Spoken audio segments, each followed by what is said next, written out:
I'd like to introduce our next speaker. He's flown halfway around the world to be with us here today. Dr. Robert Betts. He's the president of the American Association of Eye and Ear Centers of Excellence as well. He's adjunct professor at George Washington University and published numerous publications, including Hospital Benchmarking, Are the U.S. Hospitals Ready? Moreover, he has over 30 years of experience with eye hospitals in the U.S., Wills, Wilmer, Emory, and we're very, very happy to have him here today. He's going to give his first talk on EMR implementation in the U.S., success and challenges. So please let us give him a warm welcome.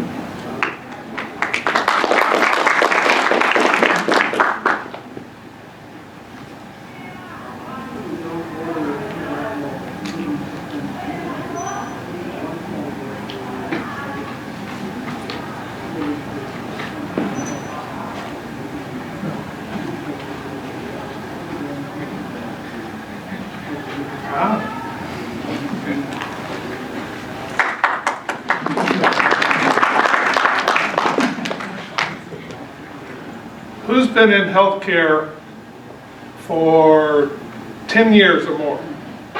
Raise your hand. Who's been in healthcare for 20 years or more? Who's been in healthcare 30 years or more? Yeah? You look about as old as my daughter. How many of you have been in healthcare for 40 years or more? I have been in healthcare for 44 years, and I guess that makes me the oldest person in the room. But I do want to tell you before I start speaking, when I got into healthcare in 1970, I was a young person. Do any of you have teenagers? Teenagers, 16, 14, 15 years old? I've got a 16-year-old daughter who's going on about 30 or 40 years old. And she has all the answers. So when I got to go into healthcare early on, I too thought I had all the answers. At the end of 44 years, I'm not sure my questions are even right anymore. So I'm going to talk with you today about some of the things that we've done right in healthcare in terms of electronic medical records, but we've also made a lot of mistakes. And I think you can learn from both. So first of all, I want to thank the AOS for having me. I particularly want to thank the ASEAN Eye Hospitals for inviting me. Our moderator and organizer, Siri Rutnan, my distinguished panel of speakers, it's a pleasure being here with you. I'm going to start off with this observation. We've just gone through health reform in the United States, addressing three problems. The first one is cost. The second one is access to health care. A lot of people think we now have universal access in the United States, but that's not true. We have near universal access. We still have, not a lot, but in terms of the size of the United States, but some people that are still uninsured, and more work needs to be done there. And then the final area is quality, which has a lot to do with the EMR systems and their ultimate purpose for us. But I want you to know that it really is a golden age for the U.S. healthcare system right now in terms of access, because that's really what our health reform initiative did. We still have work to do in quality and in cost, but in terms of access, we now have people that are getting health care that did not get health care before. But on the other side of the coin, as we say, there is still a number of challenges to, quite frankly, the business side of healthcare, of how you operationalize these issues within the medical community and the delivery of healthcare in our facilities. This is what I think our health reform effort looks like right now. It is, from the provider standpoint, a mess. We're getting conflicting directives from our government. We have a lot of questions, some of which are getting answered, some that are not. There is a tremendous amount of consolidation going on among our facilities right now. And if you've ever been in a food fight, this is exactly what it looks like. I want to talk with you about how EMR is seen as a component. The government has put $27 billion toward the implementation, including provider incentives, the carrot and the stick. This is the carrot part of the process. They've also offered technical support to hospitals, and the initial implementation over the last 2.5 to 3 years, by 2014, it's estimated now that half of all the doctors in the United States and 80% of all eligible hospitals have demonstrated meaningful use of their electronic medical records. So progress is being made. Go back to that first slide about the food fight that's going on and lots of questions. It has not been seamless. It has not been pretty. And there are still many questions to ask.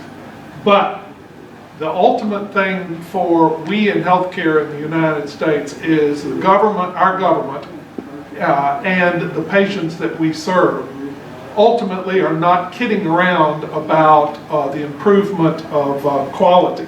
And that will be our new paradigm for the years to come.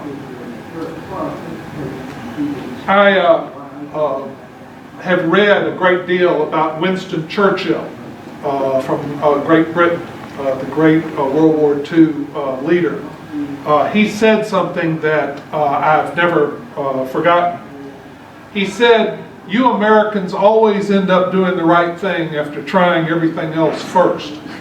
So I will tell you that we are trying many different things, looking for, as the chef would say, the secret sauce that would work. The goal of our system is the interoperability that Johan spoke about for a longitudinal record of the patient health. We start with demographics. We want progress notes, medications, vital signs, past medical history, immunizations, lab reports, and radiology reports. Fortunately, as early as the 1960s, our Veterans Administration began work on this, not from the top down, but from the bottom up. A number of people within the Veterans Administration saw the need for electronic medical records, and they began a project that became known as the MUMPS project. And fortunately, when the government began to turn its attention to this, they adopted this program. So probably the best EMR system in the United States today is actually in our Veterans Administration hospitals.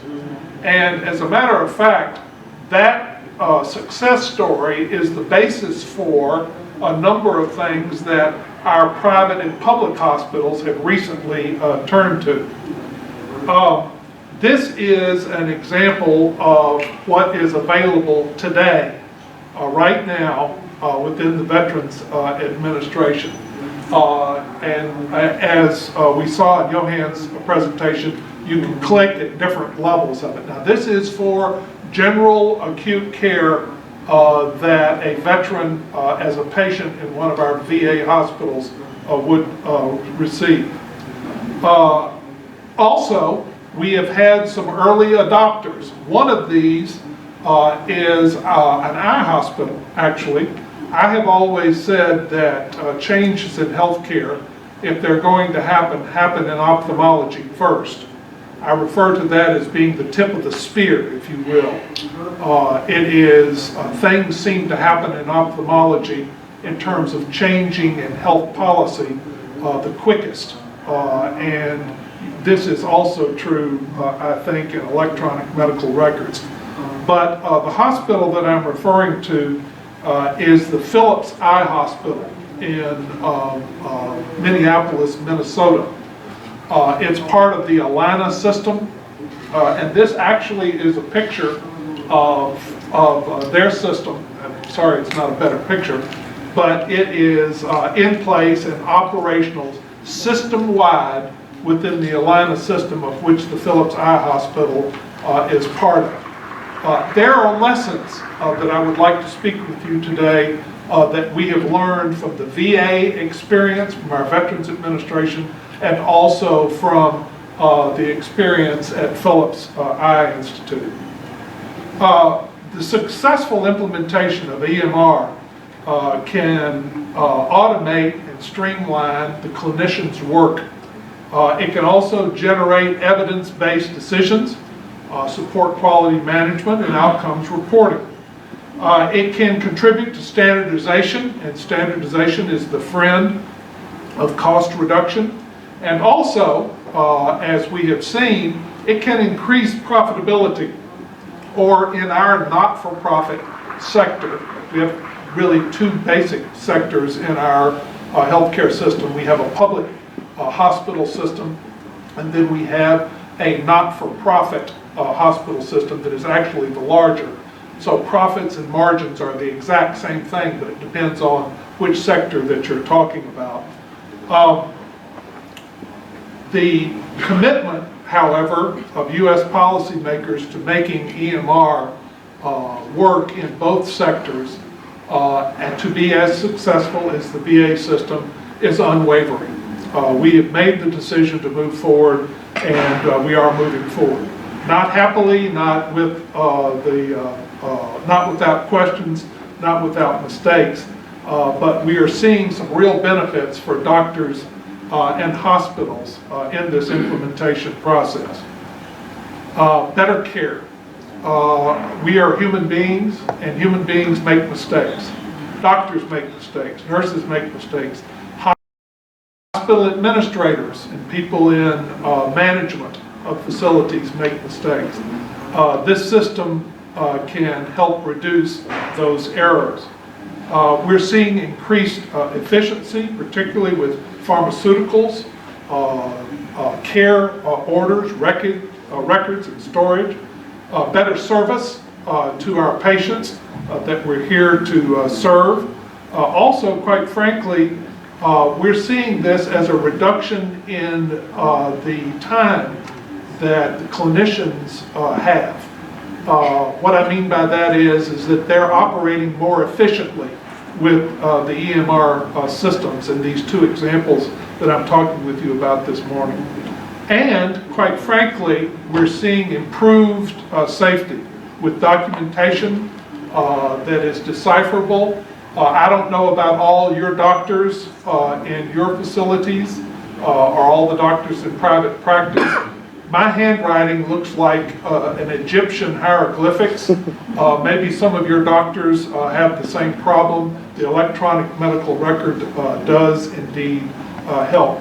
There is also a better communication with the standardization of terminology, and then also, of course, the benefit of the continuity of care.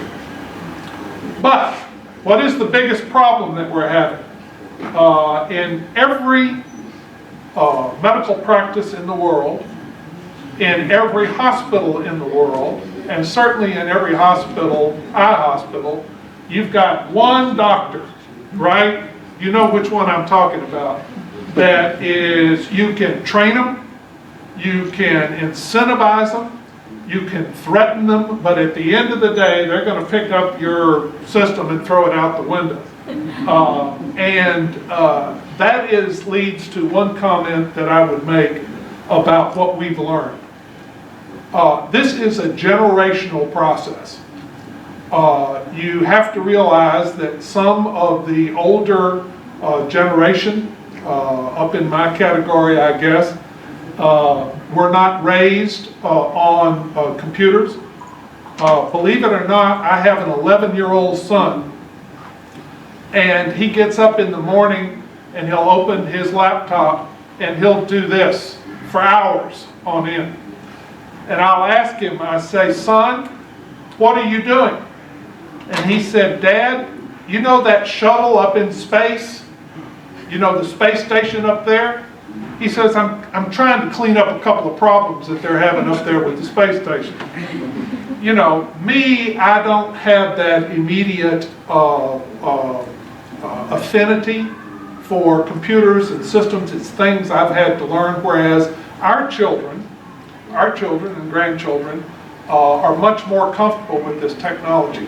Think of that in terms of the demographics of doctors and those involved in hospitals today. The younger generation is more easily adaptable to this. But there still is a large cohort, World War II generation possibly, the boomers that came up right after World War II that are in these positions now. They indeed are having problems. And that is where we have found that we're spending the majority of our time trying to train them and acclimate them, and also, very important, change the culture that is holding them back in many times of moving towards this. It can be done, but it is a ongoing, labor-intensive activity, and it takes a real commitment. I'll talk more about that in just in a moment. But let's talk about the VA system for just a second. Every day, right now, today, at the US VA hospital, ophthalmology has online, real-time, very fast electronic medical records that for ophthalmology, that provide all of this wonderful information in one place that can be pulled up at anywhere within the VA system. That is a remarkable achievement. Again, I would tell you it came from the bottom up in the organization because they thought it was best for patient care. There were the benchmark, it is the benchmark for implementation of EMRs now, but there were challenges that were faced. A VA case study reveals that major issues arose with coordination. We saw this if you look at the work that has been done at the VA hospitals. Individual hospitals were all working on this independent of one another.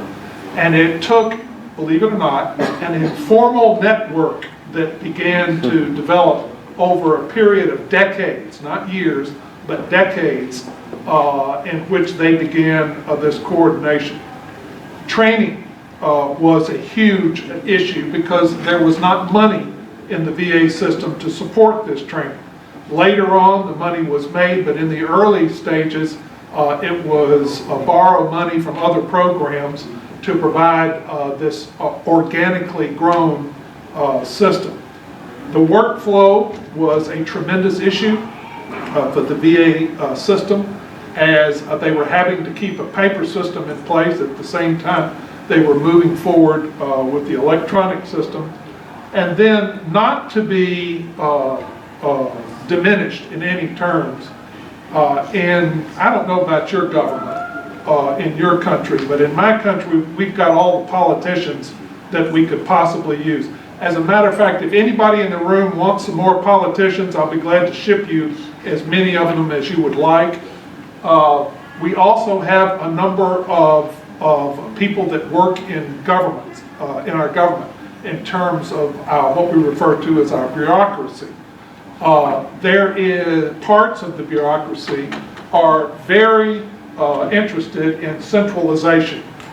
The VA system, because it was an informal, organically grown EMR system, had to resist efforts from the top that would have destroyed their EMR efforts at coordination and things of this nature. I say that because I really do think that making the decision at the institutional level, at least is what we've seen in the eye hospitals as part of the VA system, requires a commitment, a cultural commitment, if you will, to move forward. Because there are others, we saw from the case studies, many instances of the government, centralists we call them, moving into and trying to affect the outcomes. The Phillips Eye Institute in Minneapolis, Minnesota has provided a fascinating case study. They recognize how different generations are comfortable with processing information. As I said, the real challenge was for the baby boomers and the World War II generation of doctors. The others didn't require as much convincing, we found. We also saw the need there. Case study has shown the constant need for a doctor to be able to go to one person and ask questions, technical questions. You can't just throw a computer terminal, a day or two of training, and expect a doctor to wrap their arms around this and love this kind of system. You have to see it as an ongoing process of being able to answer their questions quickly and readily. Also, there were changes coming from the hospital and medical staff leadership. I don't know about your institution, but ladies and gentlemen, healthcare in the United States moves very quickly, and people change very quickly.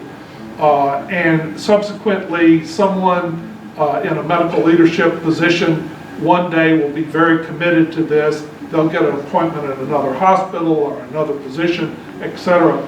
And so it has to be an institutional-wide commitment from the hospital perspective to make that work. But the secret sauce, the new doctors, they can be your champions. They can be the ones that can go and speak to the older docs to convince them of the importance of moving forward with this. Lessons learned from the successful EMR implementation. Out of the VA study, I would say that community building, the cultural part of this effort, is absolutely vital. Decentralization, we have found, remember the pushback I said that we were getting from some of the centralists that were in the system, and you have to have lots of people that are contributing to the developmental process, the planning and implementation stages. It's very important for the success of it. If people participate, they will feel like they're a part of the end result. Questions are answered earlier in the process. And again, specifically, I would say, be sure and get the younger doctors involved in this process. Keeping it simple is a part of the secret sauce of the recipe for success that we have seen both at the VA system and at the Phillips Eye Hospital system. And that includes a feedback loop, a maximal feedback.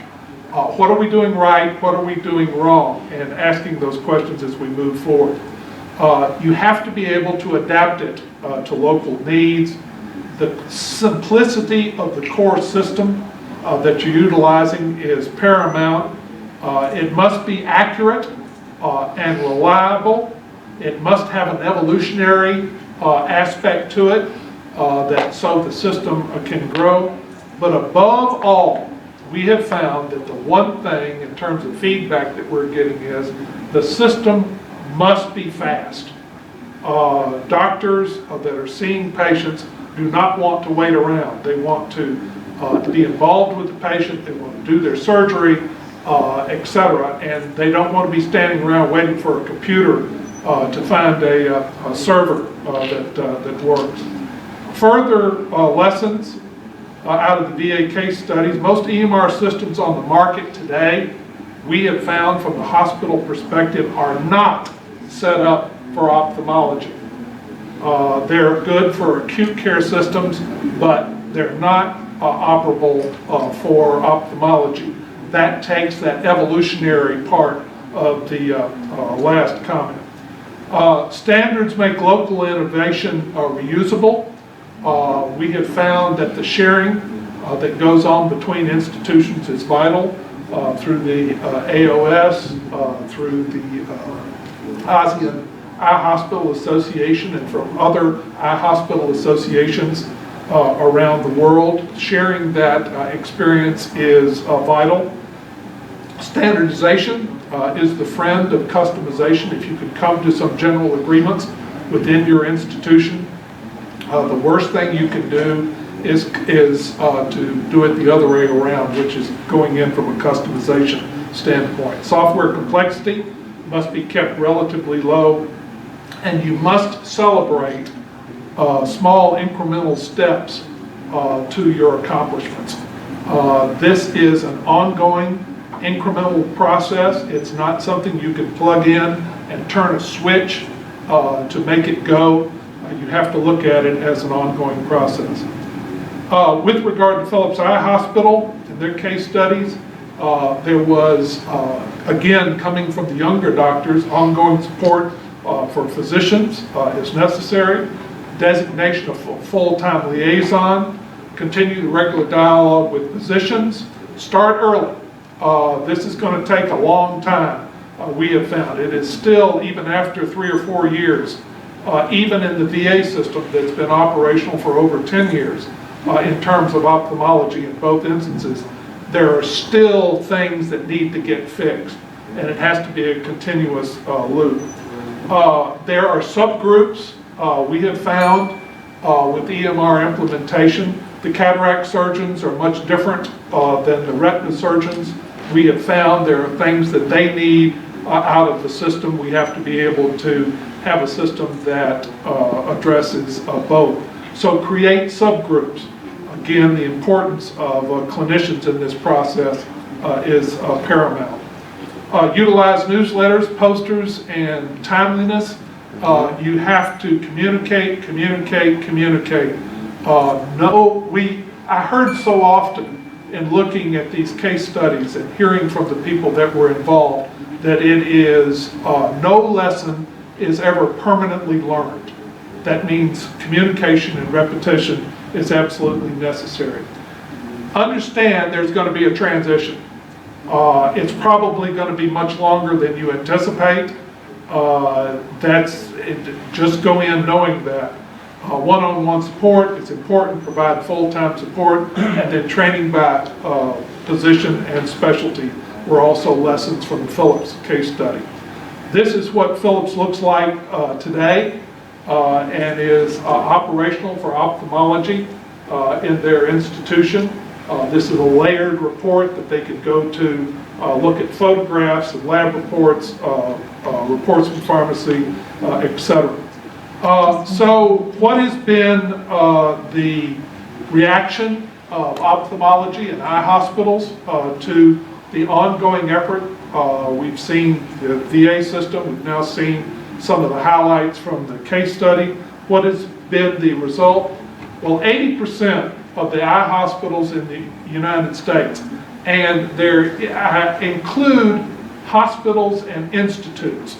That means names of very fine institutes that are part of larger systems, because as I said, most eye hospitals are now becoming part of larger systems. They're no longer standalone facilities. But of that group, hospitals, freestanding hospitals, and all the eye specialty institutes that are out there, hospital-like, we're seeing about an 80% adoption rate. 3 major hospital-based EMR systems are out in the market, in my view. These are the 3 competitors that most eye hospitals and institutes are evaluating: Cerner, Meditech, and Epic. Most eye institutions in the U.S. today are using the Epic system, but I underscore that it still has to be customized for ophthalmology. It doesn't come with a module for ophthalmology. And so once our facilities have gotten this Epic system, they're having to move forward with the customization process.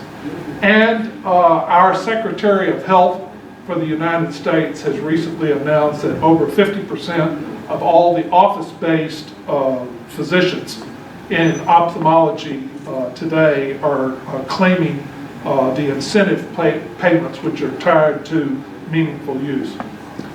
The lessons from earlier adoptions by some of the pioneers, if you will, is very clear. We are struggling with this and everybody's at a different level. EMR, however, is our future reality, and U.S. healthcare providers, including eye hospitals, realize this is for the betterment of our patients. Thank you very much for the opportunity to be here today.